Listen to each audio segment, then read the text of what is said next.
Programang ito ay rated SPG, striktong patnubay at gabay ng magulang ang kailangan. Tila mas masahol pa sa preso ang magiging sitwasyon ni Tanggol at Bubbles dahil mas delikado ang buhay ni Tanggol kesa nung nasa kulungan siya.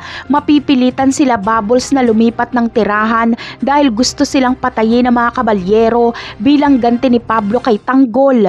Dahil dito ay hindi alam ni Olga kung nasaan si Tanggol. Kaya magpapaunahan na lang si Ramon at Olga na mahanap si Tanggol. Kapag si Olga ang unang makahanap sa kanya ay hindi na magpapatumpik-tumpik pa si Olga at tatapusin niya na agad si Tanggol.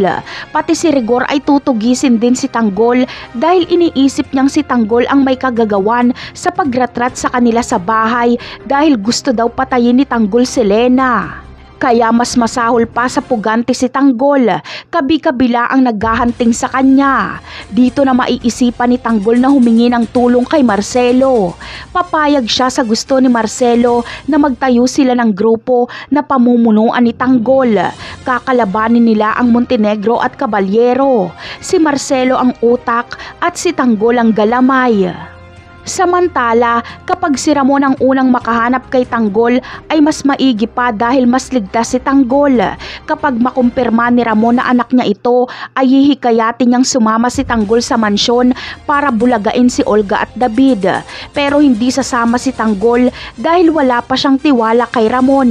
Pero babalikan ni Ramon si Tanggol kasama niya si Don Julio. Dito ay susunduin nila si Tanggol. Sasama naman si Tanggol dahil nakikita niyang malinis ang intensyon ni Ramon at Don Julio. Kapag makita ni Don Julio ang mukha ni Tanggol ay mapagtatanto niyang matagal na silang napaikot ni Olga. Siguradong mapagtatanto din ni Tanggol na matagal siyang napaikot ni Olga kapag malaman niyang si Olga at Aling Beng ay iisa. Napakarami pa nating dapat abangan sa mga susunod na episode. Paalam!